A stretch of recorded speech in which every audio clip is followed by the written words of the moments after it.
আসসালামু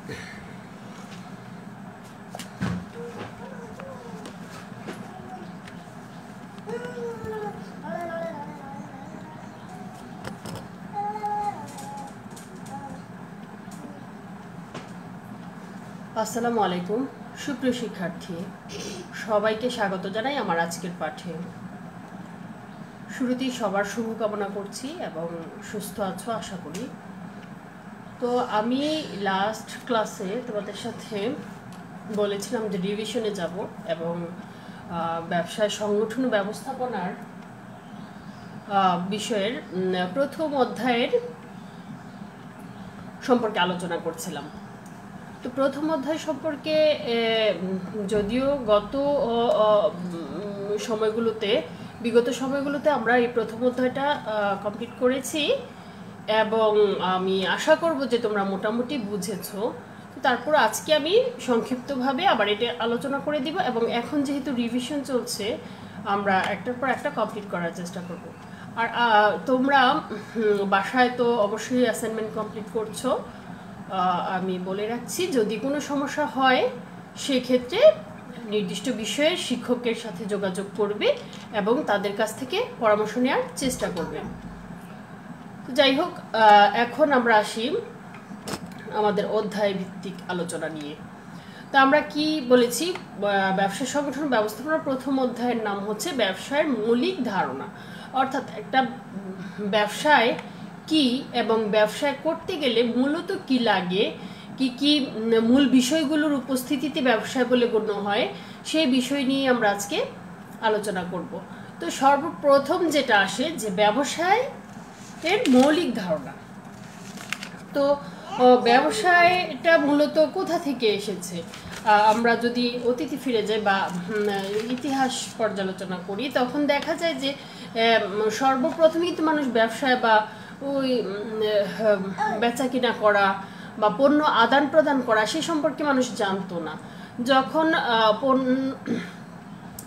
অনেক আগে পণ্য বিনিময় করা হতো, তো পণ্য বিনিময়েরও আগে যখন আদিম যুগে মানুষ কি করতো, যে নিজেদের চাহিদা পূরণের জন্য তারা খাবার সংগ্রহ করতো। সেটা কেউ পশু শিকার করতো, মৎস্য শিকার করতো, কিংবা ফলমূল এনে নিজেদের ক্ষুধা নিবারণ করতো।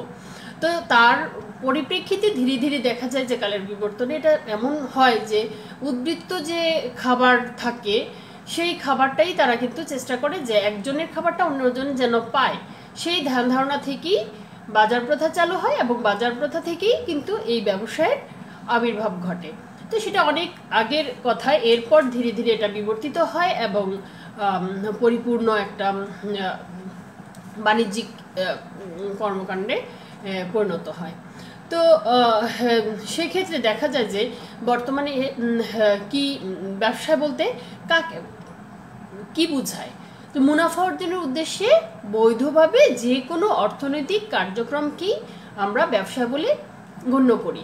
তো মুনাফা অর্জনের উদ্দেশ্যে পণ্যদ্রব্য বা সেবাকর্ম উৎপাদকের নিকট থেকে চূড়ান্ত ভোগকারীর নিকট পৌঁছানো পর্যন্ত যাবতীয় কার্যাবলীকে ব্যবসায় বলে। আমরা এইভাবেও আলোচনা করতে পারি, এভাবেও বলতে পারি এটা সংজ্ঞাটা।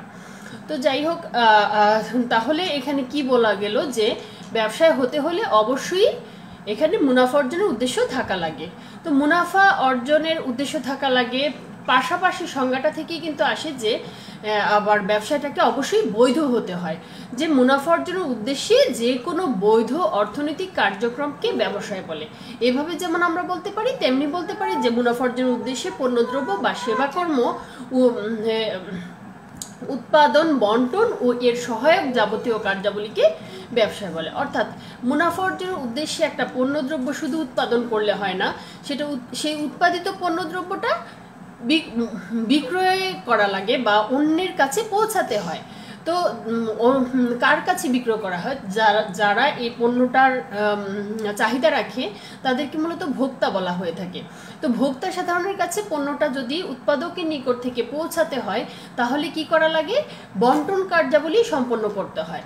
এখন বন্টন কার্যাবলীটা কি, যে উৎপাদকের নিকট থেকে পণ্যটা ভোক্তার নিকট পৌঁছাতে অনেকগুলো ধাপ পেরিয়ে আসতে হয়। সেই ধাপগুলো হচ্ছে, ধরো পণ্য পরিবহন করা লাগে, তারপর পণ্য গুদামজাতকরণ করতে হয়। আবার পাইকার থাকে, এখানে খুচরা ব্যবসায়ী থাকে, পাইকাররা উৎপাদকের নিকট থেকে পণ্য কিনে নেয়, আবার সেই পাইকারের কাছ থেকে আবার পণ্য খুচরা ব্যবসায়ীরা নিয়ে যায়। কারণ একজন উৎপাদক, ধরো একটা অনেক বড় একটা কাঁঠাল বাগান, এখানে অনেক গাছ আছে, বা 200 কি 300 গাছ আছে, সেখান থেকে কিন্তু খুচরা ব্যবসায়ী এসে 20টা 50টা করে কাঁঠাল নিয়ে যাবে না। তো সেক্ষেত্রে দেখা যায় যে পাইকাররা তাদের পুরা বাগানের যত ফল আছে সেটা কিনে নেয় এবং নিয়ে গিয়ে খুচরা ব্যবসায়ীদের কাছ থেকে ছোট ছোট অংশের ছোট ছোট ভাগে বিক্রয় করে থাকে। তো এরপর খুচরা ব্যবসায়ীটা এটা নিয়ে যায় ভোক্তা সাধারণের দ্বার প্রান্তে, এবং ভোক্তারা তাদের কাছ থেকে সেই পণ্যটা সংগ্রহ করে। তো এইভাবেই কিন্তু একটা পণ্য উৎপাদকের নিকট হতে চূড়ান্ত ভোক্তা পর্যন্ত এসে পৌঁছে। তো এই হচ্ছে যে বন্টন প্রণালী, যেটা বলেছি যে বন্টন কার্যক্রম হচ্ছে এরই অন্তর্ভুক্ত। তো সংজ্ঞার পর আসা যাক যে ব্যবসায়টা মূলত কতটা বিস্তৃত। একটা ব্যবসা প্রতিষ্ঠান হতে হলে একটা ব্যবসায়িক কার্যক্রমটা কতটুকু পর্যন্ত বিস্তৃত হলে সেটা চূড়ান্ত ভোক্তা পর্যন্ত পৌঁছে, সে বিষয়ে আমরা একটু জানি। যে ব্যবসায়কে মূলত আমরা জানি যে ব্যবসায়কে 3 ভাগে ভাগ করা হয়েছে। একটা হচ্ছে শিল্প, আরেকটা হচ্ছে বাণিজ্য, আরেকটা হচ্ছে প্রত্যক্ষ সেবা। হ্যাঁ, শিল্প, বাণিজ্য, প্রত্যক্ষ সেবা। এখন আবার দেখা যায় শিল্প কাকে বলে। শিল্প হচ্ছে যে উৎপাদকের নিকট থেকে প্রকৃতি প্রদত্ত পণ্য বা প্রকৃতি হতে কাঁচামাল সংগ্রহ করে সেই কাঁচামালটাকে যখন ব্যবহার উপযোগী করা হয় বা পরিণত পণ্যে রূপান্তর করা হয়, তখন তাকে শিল্প বলা হয়ে থাকে। অর্থাৎ একটা পণ্য যে কার্যপ্রচেষ্টা বা প্রক্রিয়ার মাধ্যমে প্রাকৃতিক সম্পদ আহরণ এবং তাতে উপযোগ সৃষ্টির মাধ্যমে মানুষের ভোগের উপযোগী করা হয়, তাকে শিল্প বলা হয়ে থাকে। শিল্প উৎপাদনের বাহন বলা হয় শিল্পকে, এবং উৎপাদনের প্রক্রিয়া ও কর্মপ্রচেষ্টার ভিন্নতার কারণে শিল্পকে প্রধানত 5 ভাগে আমরা ভাগ করেছি। যেমন প্রজনন শিল্প, নিষ্কাশন শিল্প, নির্মাণ শিল্প, প্রস্তুত শিল্প, সেবা পরিবেশক শিল্প। তো এই কয়েক ভাগে শিল্পকে বিভক্ত করা যায়। যেমন আমরা যদি বলি কৃষি শিল্প, কৃষি শিল্প কি, ধান উৎপাদন করে একজন লোক। তো সেক্ষেত্রে দেখা গেল যে কৃষি কাজের সাথে জড়িত যে শিল্প সেটাকে কৃষি শিল্প বলে। তো এটা হচ্ছে মাটি কর্ষণ করার মাধ্যমে এখান থেকে ভূমি হতে করা ফসল উৎপাদন করা। এছাড়াও কিন্তু শিল্পের বিভিন্ন শিল্পজাত পণ্য আছে, যেমন এই যে শুধু ফসল সেটাই না, এখানে হাঁস মুরগি, হ্যাচারি চাষ, তারপরে মৎস্য খামার তৈরি করা, তারপর ডেয়ারি ফার্ম করা, হ্যাঁ, এগুলোও কিন্তু কৃষি পণ্যের মধ্যে পড়ে। এছাড়া আবার এগুলোকে প্রজনন শিল্প বলে, তবে এটা শিল্পের মধ্যেই পড়ে। তো শিল্পের মধ্যে আরও আছে যেমন নিষ্কাশন শিল্প, যে ভূমি হতে বা ভূগর্ভ হতে যে কোনো উপাদান যদি উত্তোলন করা হয় সেটাকে বলা হয়ে থাকে নিষ্কাশন শিল্প। তারপর আছে নির্মাণ শিল্প, যে নির্মাণাধীন যে কোনো ভূমি, কালভার্ট, তারপর দালান কোঠা, হ্যাঁ, এগুলোকে মূলত নির্মাণ শিল্পের আওতাধীন করা হয়েছে। এগুলোও শিল্পজাত পণ্য। বা গাড়ি তৈরি করা, বাড়ি তৈরি করা, কালভার্ট, সেতু, তারপর বড় বড় ইমারত বা ওভারব্রিজ, এগুলো তৈরি করা, এগুলোও কিন্তু একটা শিল্পের আওতাধীন। তারপর হচ্ছে প্রস্তুত শিল্প, যেমন কাপড় তৈরি করা, যে কাঁচামাল নিয়ে, প্রকৃতি হতে কাঁচামাল নিয়ে কিংবা প্রস্তুত কিংবা অর্ধপ্রস্তুত পণ্যকে পরিণত পণ্যে রূপান্তর করাকে মূলত প্রস্তুত শিল্প বলা হয়ে থাকে। এরপর হচ্ছে সেবা পরিবেশক শিল্প। আচ্ছা, সেবা পরিবেশক শিল্প হচ্ছে যে শিল্পের মানুষের জীবনযাত্রা সহজ ও আরামদায়ক করে। হ্যাঁ, এগুলোও কিন্তু শিল্পের আওতাধীন একটা বিষয়। যেটা যেমন যে আমাদের বৈদ্যুতিক পাখা ঘুরে আমাদের মাথার উপরে, প্রত্যেকের বাসাতেই আছে। তো এই পাখা আমাদের কিন্তু কমফোর্ট করার জন্যই ঘুরে, বাতাস দেওয়ার জন্য ঘুরে। তো এটা একটা শিল্পের আওতাধীন, এটা হচ্ছে বিদ্যুৎ শিল্প। তারপর এইরকমই সেবা পরিবেশক শিল্পের মধ্যে যেমন পর্যটন শিল্প, তারপর গ্যাস, পানি, হ্যাঁ, এগুলো সবই শিল্পের আওতাধীন। তো এখন বোঝা গেল যে শিল্প কি? শিল্প হচ্ছে মূলত মানুষের ভোগের উপযোগী করা, অর্থাৎ মানুষকে আরাম প্রদানের জন্য প্রকৃতি হতে প্রাপ্ত যে কোনো উপাদানকে রূপান্তরিত করার মাধ্যমে যদি মানুষের ব্যবহার উপযোগী করা হয় তখন তাকে শিল্প বলা হয়। এরপর আসা যাক, আমরা কি বলেছি যে ব্যবসায়কে 3 ভাগে ভাগ করা হয়, একটা হচ্ছে শিল্প, বাণিজ্য, প্রত্যক্ষ সেবা। তো এরপর হচ্ছে বাণিজ্য। বাণিজ্য কাকে বলে? যে শিল্পে উৎপাদিত পণ্য প্রকৃত ভোগকারী বা ব্যবহারকারীর নিকট পৌঁছানোর ক্ষেত্রে যে সকল প্রতিবন্ধকতা দেখা দেয় মুনাফার্জন উদ্দেশ্যে তা দূরীকরণের জন্য গৃহীত যাবতীয় পদক্ষেপকে বাণিজ্য বলা হয়ে থাকে। অর্থাৎ শিল্পে যে সকল পণ্য উৎপাদিত হয়, শিল্পে যে পণ্যগুলো উৎপাদিত হয় সেই পণ্যগুলোকে পরবর্তীতে আবার মানুষের দ্বার প্রান্তে পৌঁছে দেওয়ার যে প্রক্রিয়া, সেটাকে মানুষের দ্বার প্রান্তে পৌঁছে দেওয়ার যে প্রক্রিয়া সেটাকে মূলত বাণিজ্য বলা হয়েছে। কিন্তু সেক্ষেত্রেও কিন্তু আবার মুনাফা অর্জনের একটা উদ্দেশ্য থাকা লাগে। তো শিল্পে উৎপাদিত পণ্যটা মানুষের কাছে পৌঁছে দিতে গেলে দেখা গেছে যেখানে ক্রয় বিক্রয় করা লাগে, তারপর আবার পরিবহন লাগে, গুদামজাতকরণ, বাজারজাতকরণ, নানাবিধ বিষয় বা প্রতিবন্ধকতা পার হয়ে তারপর ভোক্তার নিকট পণ্যটি পৌঁছে। তো সেই যারা পৌঁছানোর ক্ষেত্রে কাজ করে, যারা পৌঁছানোর ক্ষেত্রে অবদান রাখে, তো তাদের দেখা যায় যে তাদেরও একটা মুনাফা অর্জনের উদ্দেশ্য থাকা লাগে, না হলে সেটা ব্যবসা বলে গণ্য হবে না। যে বাণিজ্যের ক্ষেত্রেও যারা টোটালটাই তো ব্যবসায়িক কার্যক্রম, তো দেখা গেছে যে এখানে মুনাফা অর্জনের উদ্দেশ্যে যদি উৎপাদিত পণ্যদ্রব্য উৎপাদকের নিকট থেকে পণ্য ব্যবহারকারীর নিকট পৌঁছাতে যে সকল প্রতিবন্ধকতা থাকে তা দূরীকরণের প্রয়াসকেই মূলত বাণিজ্য বলা হয়ে থাকে। তো বাণিজ্যকে আমরা আবার জানি যে 2 ভাগে ভাগ করা যায়, একটা হচ্ছে ট্রেড বা পণ্য বিনিময়, আর একটা হচ্ছে পণ্য বিনিময় সহায়ক কার্যাবলী। এখন আসো, ট্রেড বা পণ্য বিনিময় কাকে বলে? হ্যাঁ, মুনাফা অর্জনের উদ্দেশ্যে পণ্য দ্রব্য ক্রয় বিক্রয় করা কি মূলত ট্রেড বা পণ্য বিনিময় বলা, মানে একজনের থেকে পণ্যটা অন্য জনের নিকট হস্তান্তরিত করার যে বিষয়, সেটাকে বলা হয়ে থাকে ট্রেড বা পণ্য বিনিময়। ক্রয় বিক্রয়ের মাধ্যমে তা হয়ে থাকে। তো উৎপাদকের নিকট দেখা গেল যে পাইকার অনেকগুলো পণ্য ক্রয় করে নিয়ে নিল, তাতে কি হলো? মালিকানা সত্ত্ব স্থানান্তরিত হলো বা পরিবর্তিত হলো একজন থেকে আরেকজন, একজনের মালিক থেকে এটার মালিক অন্যজন হয়ে গেল, কিন্তু তার বিনিময়ে হলো অর্থের বিনিময়ে পণ্যটা ক্রয় বিক্রয় করা হলো। এটাকে ট্রেড বা পণ্য বিনিময় বলা হয়ে থাকে। তো এরপর হচ্ছে ট্রেড বা পণ্য বিনিময়কে আমরা 2 ভাগে ভাগ করতে পারি। তো 2 ভাগ কি কি? এক হচ্ছে দেশের ভিতরে পণ্য বিনিময় হয়, আবার দেশের বাহিরেও পণ্য বিনিময় হয়।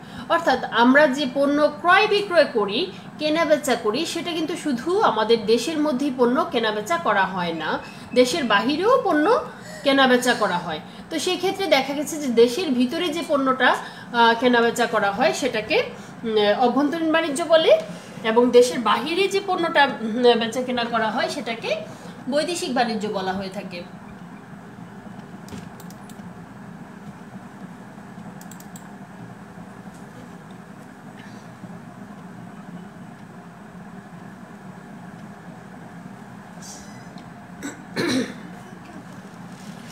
তো সেটাকে বৈদেশিক বাণিজ্য বলা হয়ে থাকে। তো এই ক্ষেত্রে কি বললাম যে ট্রেড বা পণ্য বিনিময়কে 2 ভাগে ভাগ করেছে, এক হচ্ছে অভ্যন্তরীণ বাণিজ্য, আরেকটা হচ্ছে বৈদেশিক বাণিজ্য।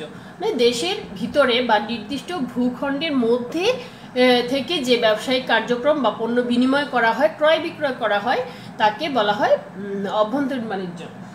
আর বৈদেশিক বাণিজ্য হচ্ছে আমাদের দেশের ভূখণ্ডের বাহিরে গিয়ে যদি কোনো বৈদেশিক পণ্য ক্রয় বিক্রয় করা হয় বা ট্রেড বা লেনদেন সম্পন্ন করা হয়, তাহলে তাকে বলা হয়ে থাকে বৈদেশিক বাণিজ্য। এখন অভ্যন্তরীণ বাণিজ্য কার্যক্রম সম্পন্ন করেন 2 ধরনের লোক, এক হচ্ছে খুচরা ব্যবসায়ী আর এক হচ্ছে পাইকার অর্থাৎ অভ্যন্তরীণ বাণিজ্যকে দুই ভাগে ভাগ করা যায়, এক হচ্ছে পাইকার আর একটা হচ্ছে খুচরা ব্যবসায়ী। আমি কিছুক্ষণ আগেই বলেছি যে উৎপাদকের নিকট থেকে পণ্যদ্রব্য পাইকার অধিক হারে পণ্যদ্রব্য ক্রয় করেন এবং সেই পণ্যদ্রব্য পরবর্তীতে খুচরা ব্যবসায়ী কিংবা ভোক্তার নিকট বিক্রয় করে থাকেন। আমরা লক্ষ্য করলে জানবো যে অনেক ক্ষেত্রে দেখা যায় যে পাইকারি বাজার, পাইকারি সেল করা হয়, কিন্তু সেখানে আবার কখনো কখনো খুচরা ব্যবসায়ী গেলে তাদের কাছেও কিন্তু পণ্য বিক্রয় করেন, কিংবা ভোক্তা সাধারণ গেলেও কিন্তু যে অল্প পরিমাণে পণ্য নিবে তবু কিন্তু তাদের কাছে সেল করে। অর্থাৎ পাইকার উৎপাদক কিংবা উৎপাদকের থেকে পণ্য ক্রয় করেন এবং সেই পণ্য খুচরা ব্যবসায়ী কিংবা ভোক্তার নিকট বিক্রয় করে থাকেন। আর এরপর হচ্ছে খুচরা ব্যবসায়ী। খুচরা ব্যবসায়ী উৎপাদকের নিকট থেকে সরাসরি পণ্য না এনে পাইকারের নিকট থেকে পণ্য এনে ভোক্তাদের নিকট বিক্রয় করে থাকেন। তো এরপর হচ্ছে বৈদেশিক বাণিজ্য। আমি বলেছিলাম যে ট্রেড বা পণ্য বিনিময়কে দুই ভাগে ভাগ করা হয়েছে, এক হচ্ছে অভ্যন্তরীণ বাণিজ্য আর একটা বৈদেশিক বাণিজ্য, যেটা আমাদের দেশের বাহিরে যে ব্যবসায়িক কার্যক্রম পরিচালনা করা হয়। তো এখানে বৈদেশিক বাণিজ্যকে আবার মূলত তিন ভাগে ভাগ করা যায়, এক হচ্ছে আমদানি, আরেক রপ্তানি, আরেক হচ্ছে পুরো রপ্তানি। এখন আসা যাক আমদানি কাকে বলে। আমদানি হচ্ছে অন্য দেশ থেকে পণ্যদ্রব্য যদি নিজের দেশের চাহিদা পূরণের উদ্দেশ্যে নিয়ে আসা হয় তাহলে তাকে আমদানি বলা হয়।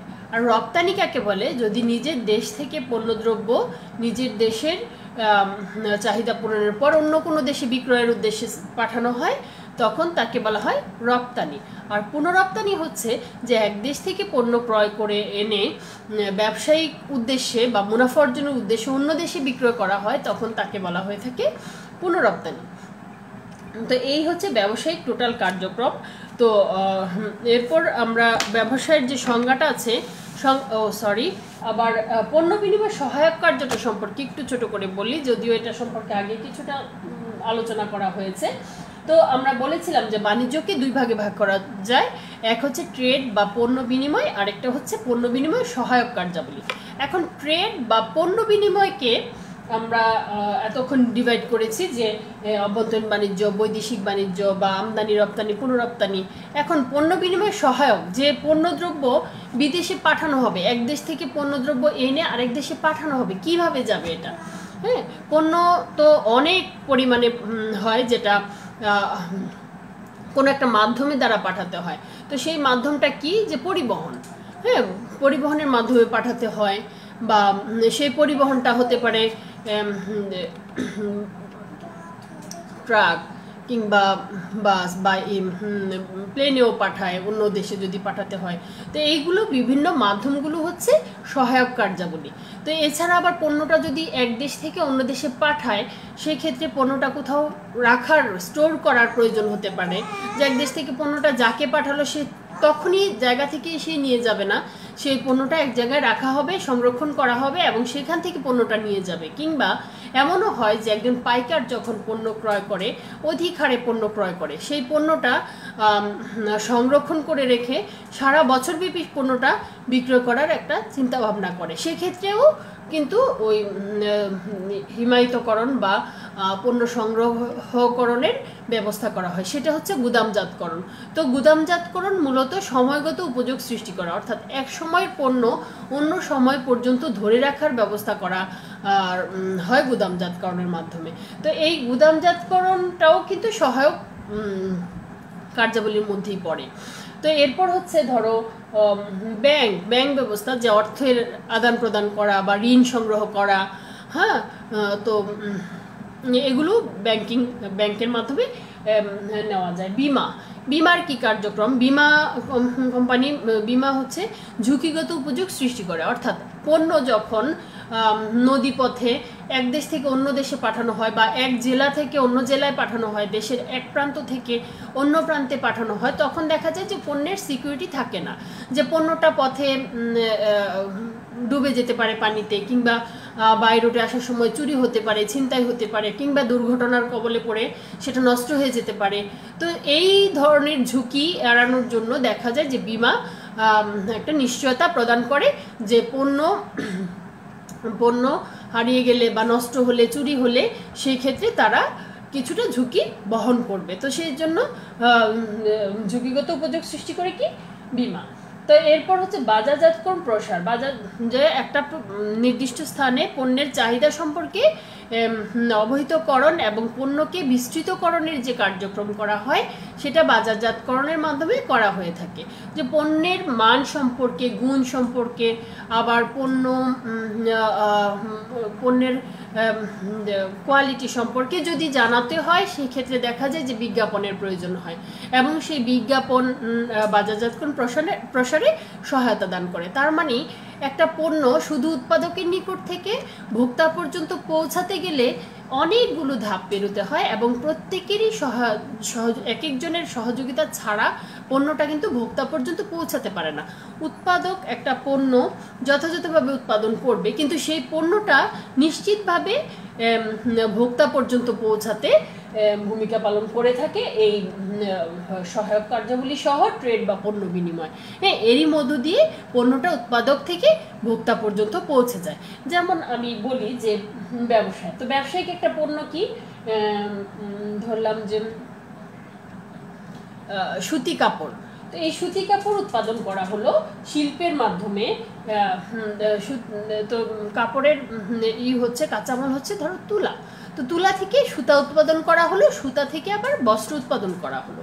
সেই বস্ত্র শিল্পে না থেকে সেই শিল্প থেকে পণ্যটা কোথায় যাবে, বাণিজ্যের মাধ্যমে পণ্যটা যাবে ভোক্তা পর্যন্ত। তো বাণিজ্যের মাধ্যমে যদি যেতে হয় তাহলে প্রথমেই পণ্য বিনিময় দরকার। তো বিনিময়টা কে করবে? দেশের ভিতরে বিনিময় করা হবে নাকি দেশের বাহিরে বিনিময় করা হবে? অর্থাৎ এই যে পণ্য উৎপাদন করা হলো সেই পণ্যটা কি দেশের ভিতরে ব্যবহার করা হবে নাকি বাহিরে? যদি দেশের ভিতরে ব্যবহার করা হয় তাহলে কি করবে, যে পাইকার অভ্যন্তরীণ ব্যবসার আওতাধীন হয়ে এটা কাজ করবে। আর যদি দেশের বাহিরে পাঠাতে হয় সেই ক্ষেত্রে বৈদেশিক বাণিজ্যের আওতাধীন হয়ে কাজ করতে হবে। তো ধরি আমরা যে অভ্যন্তরীণ বাণিজ্যের আওতায় কাজ করা হবে, তখন দেখা গেল যে পাইকার উৎপাদক মানে শিল্পে যে উৎপাদন করা হলো সেই পণ্যটা ক্রয় করার উদ্দেশ্যে উৎপাদকের নিকট যাবে, এবং উৎপাদকের নিকট থেকে অধিক হারে পণ্য ক্রয় করার জন্য চুক্তিবদ্ধ হবে। এখন এই পাইকার শিল্প প্রতিষ্ঠান হচ্ছে পাবনায়, আর পাইকার হচ্ছে পণ্যটা নিয়ে আসবে ঢাকাতে। তো এখন পাবনা থেকে পণ্যটা ঢাকা পর্যন্ত আনতে কি কি বিষয়ের প্রয়োজন হবে, যেমন অর্থ লেনদেন করা, সরাসরি হয়তো এত অর্থ লেনদেন না করে সেটা ব্যাংকের মাধ্যমে লেনদেন করা হবে। বীমা কোম্পানির কাছে সে একটা নিশ্চয়তা চুক্তিপত্র গ্রহণ করবে। তারপর পরিবহনের মাধ্যমে পণ্যদ্রব্য কি করবে, পাইকার উৎপাদকের নিকট থেকে যে পণ্যটা ক্রয় করা হলো সেটা পরিবহনের মাধ্যমে সে রাজধানী পর্যন্ত নিয়ে আসবে। এরপর আনার পরে পণ্যটার সাথে সাথেই সে সেল করতে পারবে না, কিংবা সাথে সাথেই দিবে না, পণ্যটা রাখার ব্যবস্থা করতে হবে। সেই ক্ষেত্রে দেখা গেল যে গুদামজাতকরণ করলো পণ্যটাকে, এবং পরবর্তীতে সেই পণ্যটা সম্পর্কে অবহিত করলো এবং পণ্যটা বিক্রয় করলো। তো এই হচ্ছে এইভাবেই চেইন আকারে একটা পণ্য উৎপাদক থেকে ভোক্তা পর্যন্ত চলে আসে। এরপর এই পাইকারের নিকট থেকে যখন পাইকার পণ্যটা গুদামজাতকরণ করলো, তারপর পাইকারের নিকট থেকে যখন জানবে যে এখানে পণ্য আছে, তখন খুচরা ব্যবসায়ীরা পণ্য নিয়ে যাবে এবং সেই পণ্যটা ভোক্তাদের দ্বারপ্রান্তে পৌঁছে দিবে, এবং ভোক্তারা পরবর্তীতে পণ্যটা পাবে। তো এইভাবেই একটা ব্যবসায়িক কার্যক্রম সম্পন্ন হয়ে থাকে। এখন ব্যবসায়ের মূল সংজ্ঞাটাতে আসি, যে মূল সংজ্ঞাটা কি বলেছে, যে অর্থ মুনাফা অর্জনের উদ্দেশ্যে পণ্যদ্রব্য সেবাকর্ম উৎপাদন বন্টন ও এর সহায়ক যাবতীয় কাজের সমষ্টিকে ব্যবসায় বলে। আমার সংজ্ঞাটার সাথে এখন মিলিয়ে দেখো যে প্রত্যেকটা কথা এখানে কিন্তু উল্লেখ করা আছে, এবং এই অনুযায়ী যদি ভাবো তাহলে ব্যবসায়িক পুরা ব্যবসায়ের চিত্রটাই এখানে উল্লেখ করে দেওয়া হয়েছে। তো এরপর আসা যাক, আমরা বলেছিলাম যে ব্যবসায়কে 3 ভাগে ভাগ করেছে, একটা কি শিল্প, বাণিজ্য আর প্রত্যক্ষ সেবা। এখন আসা যাক প্রত্যক্ষ সেবাটা কি। অর্থ উপার্জনের উদ্দেশ্যে স্বাধীন পেশায় নিয়োজিত ডাক্তার, উকিল, প্রকৌশলী প্রভৃতি পেশাজীবীর পেশাজীবীগণ প্রত্যক্ষভাবে সেবাকর্ম বিক্রয় করেন। এদের কাজকে সাধারণভাবে ব্যবসায়ের আওতাধীন মনে করা হলেও প্রকৃত অর্থে তা পেশা বা বৃত্তি হিসেবে গণ্য করা হয়। যে যদিও বলা হয় যেটা ব্যবসা, যে একজন ডাক্তার ডাক্তারি পেশায় নিয়োজিত, তো আমরা এটাকে পেশা হিসেবেই অভিহিত করি, কিন্তু মূলত কিন্তু এটা ব্যবসায়িক কার্যক্রমও বলা যায়। কারণ যখন একজন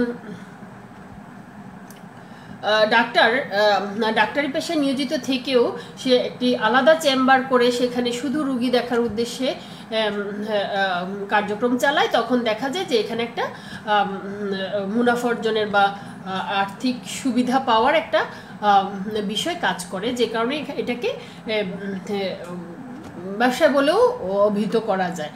তো তবে কয়েকজন ডাক্তার মিলে যখন এটাকে মানে উদাহরণ হিসেবে বলি যে আমরা যে যখন একজন ডাক্তার সে সেবাদান করে, কিন্তু কয়েকজন ডাক্তার মিলে যখন একটি ক্লিনিক দেয় এবং সেখান থেকে ইনকাম করা অর্থ তারা নিজেদের মধ্যে ভাগ করে নেয়, তখন সেটাকে কিন্তু ব্যবসা বলা চলে। তো এইভাবেই দেখা গেল যে প্রত্যক্ষ সেবা কি অর্থ উপার্জনের উদ্দেশ্যে স্বাধীন পেশায় নিয়োজিত, যেমন ডাক্তার, উকিল, প্রকৌশলী, ওনারা কিন্তু সবাই স্বাধীন পেশায় নিয়োজিত, যে প্রত্যেকের মতো স্বয়ংসম্পূর্ণ। তারপরেও যখন তারা একত্রিত হয়ে, যেমন শিক্ষকতা, এটাও একটা স্বাধীন পেশা, কিন্তু যখন কয়েকজন শিক্ষক মিলে একটি কলেজ বা স্কুল প্রতিষ্ঠা করে এবং সেখানে মুনাফা অর্জনের উদ্দেশ্যেই স্কুল বা কলেজটি স্থাপন করলো এবং এখান থেকে যে মুনাফা আসে সেটা তারা নিজেদের মধ্যে বন্টন করে এবং পরবর্তীতে আবার অতিরিক্ত অর্থটা এখানে আবার উন্নয়নের কাজে কিংবা এটাকে বিস্তার লাভ ঘটানোর জন্য ব্যবহার করে, তখন সেটাকে ব্যবসা বলে গণ্য করা হবে। তো এইভাবেই দেখা যায় যে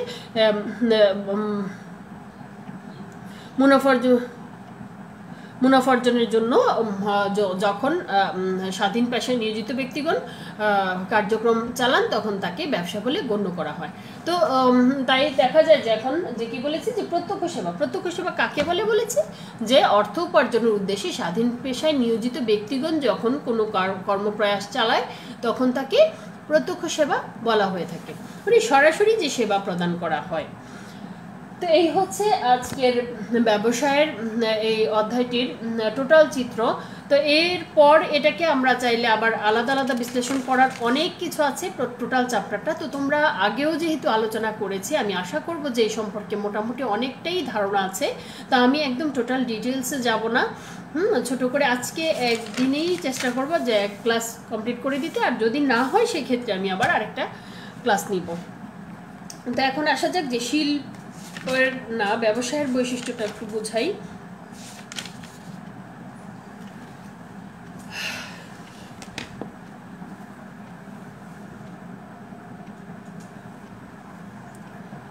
তো ব্যবসায়ের বৈশিষ্ট্যটাতে কি বলেছে দেখো, আমরা সংজ্ঞাটা যখন পড়েছি, সংজ্ঞাতেই কিন্তু কিছু বিষয় উঠে এসেছে। কি বলেছিলাম যে মুনাফা অর্জনের উদ্দেশ্যে বৈধ অর্থনৈতিক কর্মকাণ্ডকে ব্যবসা বলা হয়ে থাকে। অর্থাৎ ব্যবসা হতে হলে অবশ্যই মুনাফা অর্জনের উদ্দেশ্য থাকতে হবে, বৈধ হতে হবে এবং অর্থনৈতিক কর্মকাণ্ড এখানে থাকতে হবে। তো যে কোনো অবৈধ বা অনৈতিক কোনো কার্যক্রম নিয়ে যদি ব্যবসায়িক কার্যক্রম চালু করে, তাহলে ব্যবসায়ের যে সকল বৈশিষ্ট্য আছে, যে মুনাফা অর্জন হবে, বারংবার ব্যবসায়িক লেনদেন সম্পন্ন হবে, তবুও কিন্তু সেটাকে ব্যবসা বলে গণ্য করা যাবে না। যেমন উদাহরণ হিসেবে যদি বলি,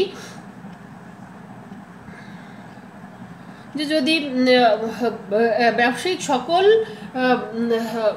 বৈশিষ্ট্য বিদ্যমান আছে, কিন্তু চোরাই পথে একদল লোক পণ্য আমদানি করে ব্যবসায়িক কার্যক্রম পরিচালনা করছে, সেটা যদি হয় তাহলে দেখা যাবে যে এটাকে ব্যবসা বলে গণ্য করা হবে না, এটাকে ব্যবসা বলা যাবে না, কারণ এখানে বৈধতা নেই। আবার যদি আর্থিক কি বলে মুনাফা অর্জনের উদ্দেশ্য না থাকে, যেমন একজন লোকের অনেক বড় আম বাগান আছে, সে প্রতি বছরই এখান থেকে অনেক আম পায় এবং নিজে খায় এবং আত্মীয় স্বজনকে দেয়, কিন্তু একবার দেখা গেল যে অনেক হয়েছে, যে সেটা অতটা তার নিজের জন্য প্রয়োজন নেই, সেই ক্ষেত্রে বাকি নিজেদের প্রয়োজন মেটানোর পর বাকিটা সে বাজারে বিক্রয় করে দিল। তো এই ব্যাপারটা যদি হয় সেই ক্ষেত্রে এটাকে কিন্তু ব্যবসা বলে গণ্য করা যাবে না, কারণ এখানে ওই ব্যক্তির মুনাফা অর্জনের কোনো উদ্দেশ্য ছিল না। মূল বিষয় হচ্ছে তার পণ্যটা সেল হয়ে যাওয়া, পণ্যটা যেন নষ্ট না হয়ে যায়। তো এই ক্ষেত্রে দেখা গেল যে এখানে দুইটা বিষয় কাজ করে, এক হচ্ছে মুনাফা অর্জনের উদ্দেশ্য ছিল না, আরেকটা হচ্ছে পণ্য লেনদেন, লেনদেনের পৌনঃপুনিকতা থাকতে হবে যদি ব্যবসায় হতে হয়। সেই ক্ষেত্রে এখানে লেনদেনের পৌনঃপুনিকতাও নেই, কারণ সে পূর্বেও এখান থেকে এই বাগানের ফল বিক্রয় করেনি এবং আগামীতেও করবে কিনা সে ব্যাপারে নিশ্চয়তা নেই, কারণ তার ওই ধরনের কোনো তাগিদ নেই। তাই এটাকে ব্যবসা বলে গণ্য করা যায় না। তো এরপর হচ্ছে স্বাধীন পেশা বা বৃত্তি। ব্যবসায়কে মূলত স্বাধীন পেশা বলা হয়ে থাকে, কারণ ব্যবসার ক্ষেত্রে কোনো বাধ্যবাধকতা নেই। যে যে পেশায় নিয়োজিত থাকে, যে তাদের নির্দিষ্ট পেশা থেকে কিন্তু তারা দায়বদ্ধ থাকে কোথাও না কোথাও, কিন্তু ব্যবসায়ের ক্ষেত্রে যেটা হয় যে সেটা সম্পূর্ণ স্বাধীনভাবে পরিচালনা করা সম্ভব হয়। তারপর হচ্ছে উপযোগ ও সম্পদ সৃষ্টি। ব্যবসার মাধ্যমে কিন্তু পণ্যের উপযোগ সৃষ্টি হয় এবং পণ্যের চাহিদা সৃষ্টি হয় এবং চাহিদা অনুযায়ী পণ্য পরবর্তীতে উৎপাদকের নিকট থেকে ভোক্তা পর্যন্ত পৌঁছানো হয়। তো সুপ্রিয় শিক্ষার্থী, দেখা যাক আজকে যে ছকটি সম্পর্কে আলোচনা করলাম, এটা কমপ্লিট করলে তোমরা মোটামুটি এই অধ্যায়টা কমপ্লিট করে ফেলেছো মনে করো, যে এটাকে একটু সুন্দরভাবে কমপ্লিট করার চেষ্টা করবে। আর বৈশিষ্ট্য সম্পর্কে তো আলোচনা করলামই, ইন্ডিভিজুয়ালি বাকি বিষয়গুলোকেও আমি আরেকটি ক্লাসে কমপ্লিট করে দিব। তো সে পর্যন্ত তোমরা ভালো থেকো, সুস্থ থেকো, আল্লাহ হাফেজ।